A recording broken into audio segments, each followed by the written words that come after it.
사도 베드로가 이 베드로 후서를 왜 기록했는가? 그 이유를 보면 교회가 어찌하여 이렇게 부패하게 되었는가에서 시작된 것입니다.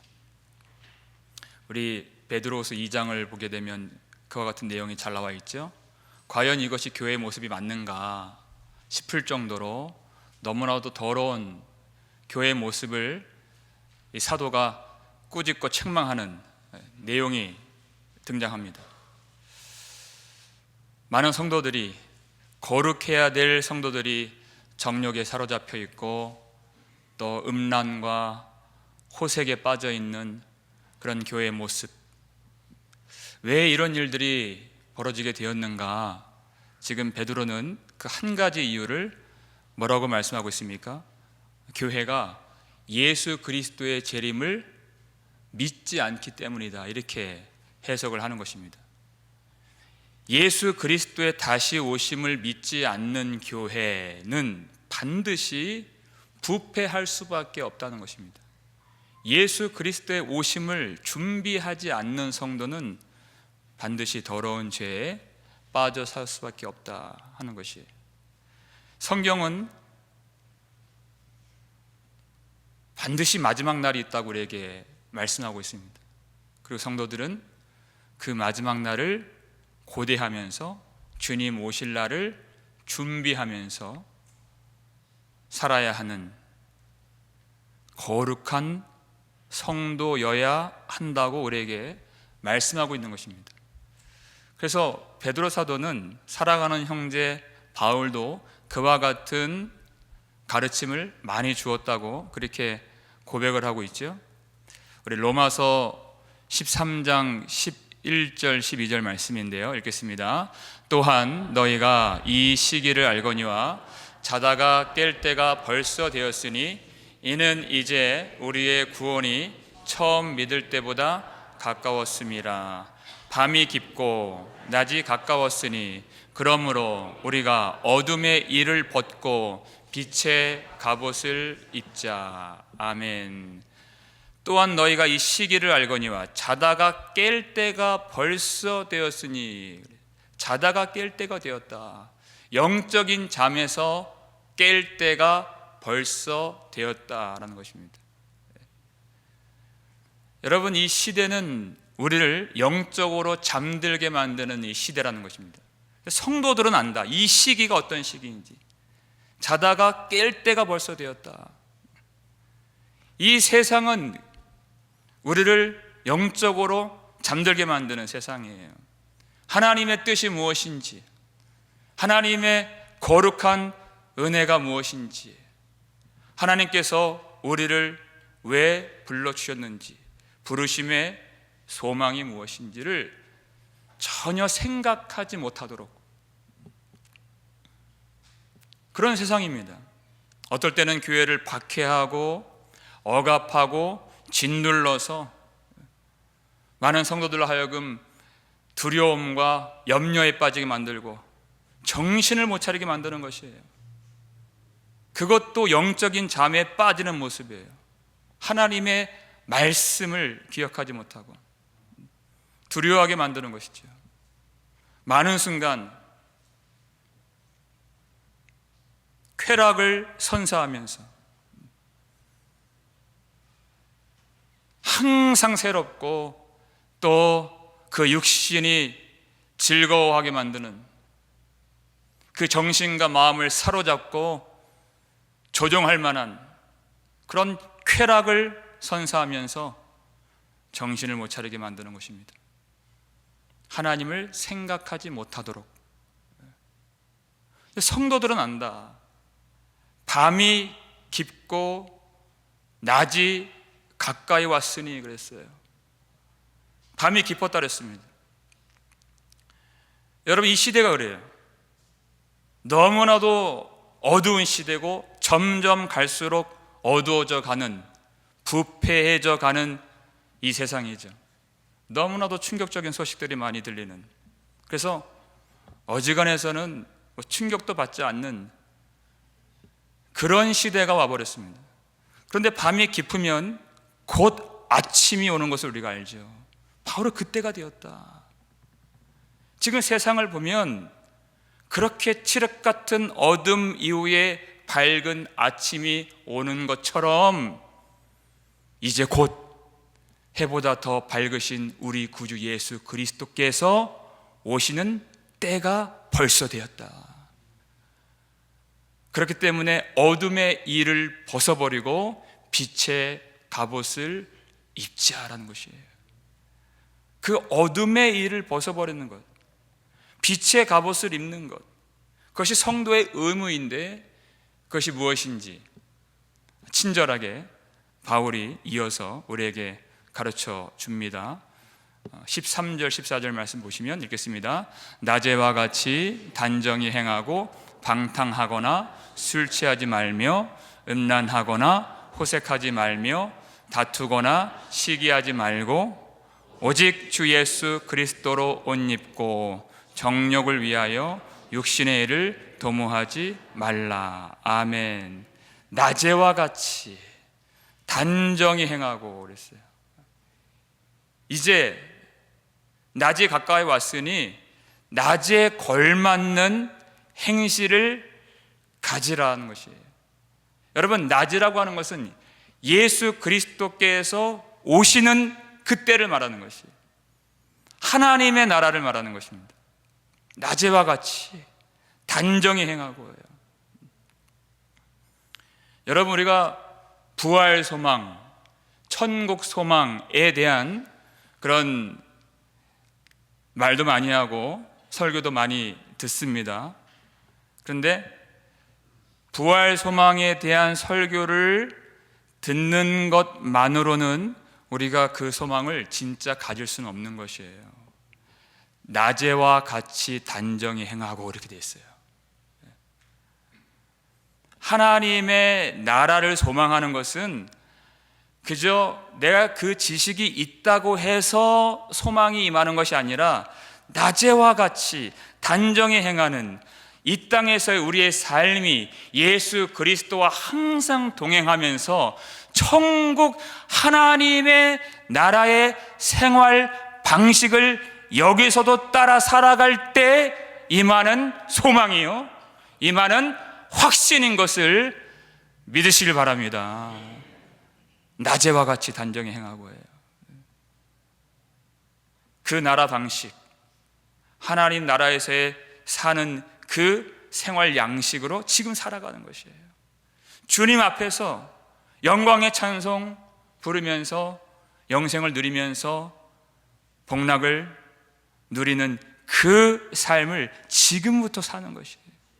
그것이 소망이고 그것이 천국에 대한 확신이 있는 삶의 모습이라는 것입니다. 어거스틴이라고 하는 이 기독교에 대한 방대한 저술을 남긴 어거스틴이라는 사람이 있죠. 믿는 가정에서 태어났지만 그는 오랜 시간 동안 방탕하게 살았던 것으로 유명합니다. 그의 어머니의 기도가 또 유명하죠. 그는 열심히 학문을 탐구했습니다. 수사학과 철학에 능통한 그런 사람이었지만 그 학문이 그 속에 있는 영혼의 갈급함의 문제를 해결해 주지는 못했습니다. 그가 이탈리아 밀란 국제대학에서 교수로 지낼 때 거장 신학자 암브로스가 곁에 있었는데 암브로스에 의해서 이 회심에 대한 도전을 많이 받았어요. 그런데 진정으로 온전한 회심에는 이르지 못했습니다. 어느 날 정원에 앉아 있는데 이름 모를 아이들이 시끄럽게 소리를 내면서 노는 장면을 목도합니다. 그 아이들이 하는 말이 톨레레게죠. 번역하면 들어서 읽으라, 들어서 읽으라. 그때 어떤 감동이 와서 이 어거스틴이 하나님의 말씀을 들어서 읽은 거예요. 그 말씀이 로마서 13장 13절 14절 말씀.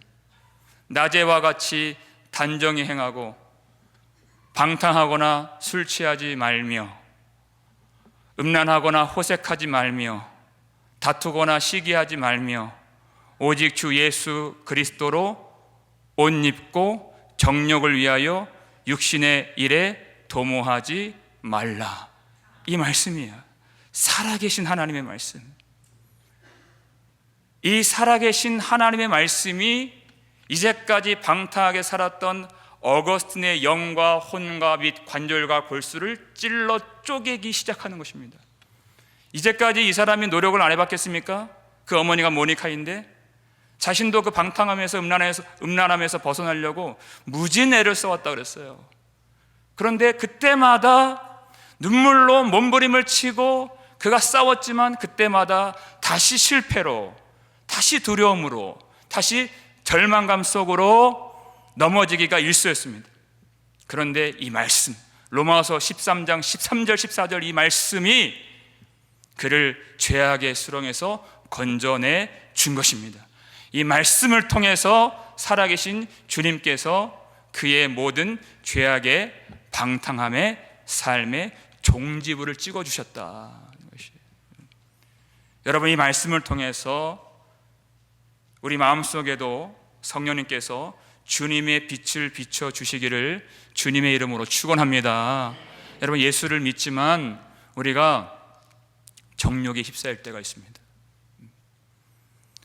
세상 것들을 더 즐기고자 하는 마음들이 어느 순간 불쑥 올라올 때가 있습니다. 여러분, 그때 주님을 의지하여서 부르짖고 매달리시기를 간절히 부탁을 드리겠습니다. 그럼 성령님께서 이 말씀을 통하여 그리스도의 영광의 복음의 광채를 우리의 심령 가운데 부어주시고 오직 예수 그리스도로 옷 입게 하시고 거룩함을 추구하고 거룩함을 사모하는 진정한 하나님의 백성으로 이끌어 주실 줄로 믿습니다.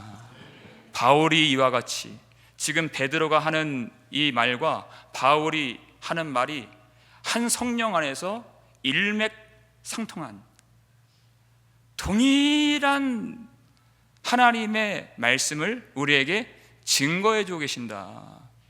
예수 그리스도를 기다리는 이 믿음이 성도들에게 반드시 있어야 될 것을 우리에게 가르쳐 주시는 말씀인 것입니다. 오늘 본문 16절 말씀을 함께 읽겠습니다. 또 그 모든 편지에도 이런 일에 관하여 말하였으되 그 중에 알기 어려운 것이 더러 있으니 무식한 자들과 굳세지 못한 자들이 다른 성경과 같이 그것도 억지로 풀다가 스스로 멸망에 이르느니라. 아멘. 그 중에 알기 어려운 것이 더러 있으니, 그럴 수 있죠. 하나님의 말씀인데 어찌 사람이 그 말씀을 온전히 다 이해할 수 있겠습니까? 하나님의 말씀이에요. 그래서 이 베드로서 1장 21절 보니까 이 예언은 성령의 감동하심을 받은 사람들이 하나님께로부터 받은 말이니라 이렇게 됐어요. 성령의 감동을 받은 사람들이에요. 그러니까 이 말씀을 가르치고 받을 때에도 성령의 조명하심과 성령의 도우심으로 이 말씀을 깨달을 수가 있다는 것입니다. 그런데 그 성령의 조명을 무시하고 이 말씀을 억지로 풀려고 하는 사람들이 있다. 무식한 자들과 굳세지 못한 자들, 이것이 하나님의 말씀인 것을 망각하고 자기 자의로, 자기 생각으로 이 말씀을 풀려고 하는, 진리의 말씀을 알려고 하지 않는 그런 사람들, 그리고 진리에 서지 못한 자들이에요. 성도란 어떤 사람입니까? 여러분, 베드로후서 1장에 나오는데요, 12절 말씀에 읽겠습니다. 그러므로 너희가 이것을 알고 이미 있는 진리에 서 있으니 내가 항상 너희에게 생각나게 하려 하노라. 아멘. 너희가 진리에 서 있으나 내가 항상 너희에게 생각나게 하려 하노라 하는 것이에요. 성도가 어떤 사람인가? 항상 진리에 서 있는 사람이에요. 그럼에도 불구하고 성령의 감동하심을 받은 사람들이 그 진리를 계속해서 가르쳐주고 생각나게 하고 말씀으로 권면하고 그 영혼을 다시 일으켜 세워줄 때 세움을 받는 자들이에요. 진리에 서 있는 자들, 어떤 상황에서도 진리에 서 있는 자들이에요. 성도죠. 여러분, 이 세상은 진리를 조롱하는 세상입니다. 최고의 가치는 바로 돈이라고 말하는, 최고의 가치는 권력이라고 말하는 그런 이 세상 속에서 성도는 흔들리지 아니하고 진리에 서 있는 자들이에요. 진리를 붙드는 자들이에요. 사실상 그 진리가 그를 붙들어 주는 것이죠. 하나님의 말씀이 우리를 붙들어 주시는 것이에요. 그런데 굳세지 못한 자들이 있다. 진리에 서 있는 자들이 아니에요. 하나님의 말씀보다는 자기 생각, 자기 생활, 그리고 자기 욕심, 자기 만족, 그것이 훨씬 더 중요한 사람들이죠.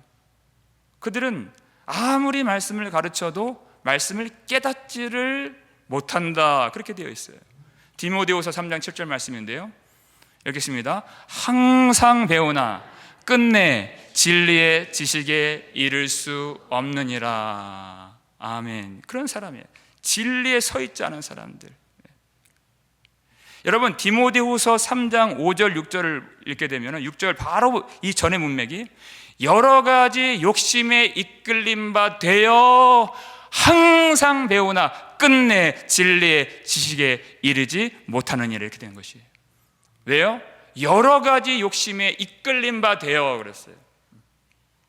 그의 주인은 예수 그리스도가 아니라는 것입니다. 그의 주인은 뭐예요? 욕심이라는 것이에요. 여러 가지 욕심에, 정욕, 육신의 정욕, 그것이 그의 주인이에요. 그러니까 정욕의 노예로 사는 것입니다. 그러니까 그게 바로 자기 중심성이죠. 그 자기 중심성의 문제, 정욕의 문제가 십자가로 인하여서 못 박히지 아니하면, 해결받지 아니하면 항상 배우나 끝내는 진리의 지식에 이르지 못하게 되는, 아무리 가르쳐도 소용이 없는 사람이에요. 마치 폭풍우 한가운데 이리저리 요동하는 작은 배와 같이 사람의 말에, 허탄한 속임수에 금방 넘어지는 그런 사람이에요. 문제는 그런 자들이 지금 교회 안에 들어와서 하나님의 말씀을 왜곡한다는 것입니다. 하나님의 말씀을 억지로 풀려고 한다는 것이에요. 그런 사람들은 멸망에 이르느니라 그랬어요. 많은 사람들을 미혹하고 자기는 멸망에 빠지고, 여러분, 이것은 단지 해석상의 문제가 아니라는 것입니다. 왜 그들이 하나님 말씀을 억지로 풀려고 하는가? 왜 그럴까요? 하나님의 말씀을 가지고 자신의 그 부패한 삶을 정당화하려고 하기 때문에 그런 것입니다. 그게 문제예요. 말씀을 이용해서 자기의 그 죄악된 삶을 합리화하고자 하기 때문에 말씀을 억지로 풀려고 하는 것이에요. 여러분, 그런 시도는 예전부터 있었습니다. 예레미야 7장 3절 4절 말씀인데 읽겠습니다. 만군의 여호와 이스라엘의 하나님께서 이와 같이 말씀하시되 너희 길과 행위를 바르게 하라. 그리하면 내가 너희로 이곳에 살게 하리라. 너희는 이것이 여호와의 성전이라, 여호와의 성전이라, 여호와의 성전이라 하는 거짓말을 믿지 말라. 아멘. 문제는 무엇이에요? 너희 길과 행위를 바르게 하라는 거예요. 너희 길과 행위를 바르게 하라. 여러분, 이 유다 백성들이 얼마나 부패했는지, 얼마나 정의와 공의를 행하지 않았는가. 그 정욕의 지배를 받았어. 삶으로 하나님을 대적하는, 그의 걸음으로 하나님을 대적하는 그런 삶을 살면서도 성전에 와서는 우리가 구원을 받았나이다 이렇게 예배를 드린다는 것입니다. 그 예배가 얼마나 가증스러운 예배인가.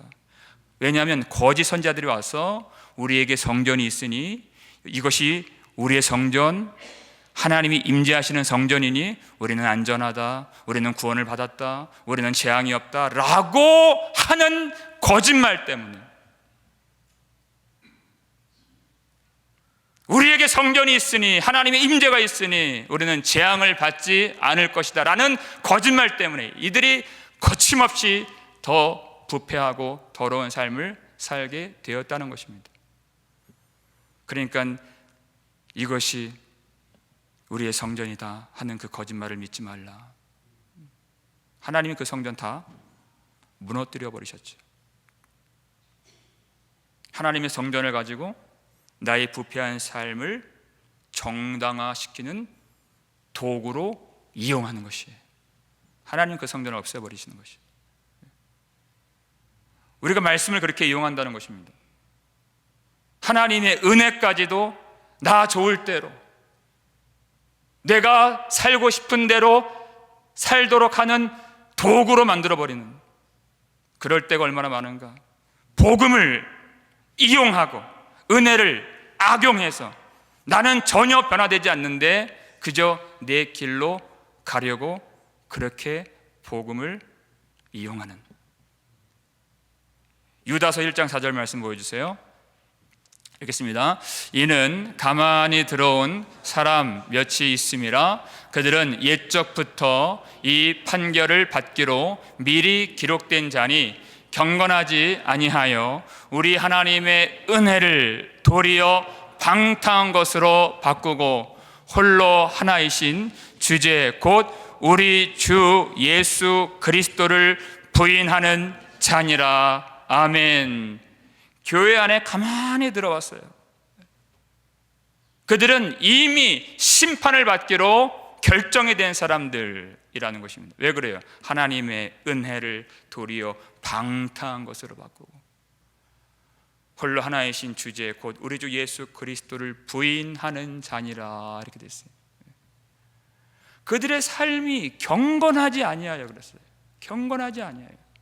교회가 있습니다. 복음이 있습니다. 그들의 신앙 고백이 있어요. 그런데 경건하지 아니하여.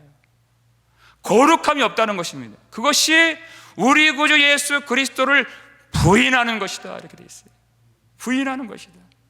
전혀 예수님을 믿지 않는 것이에요.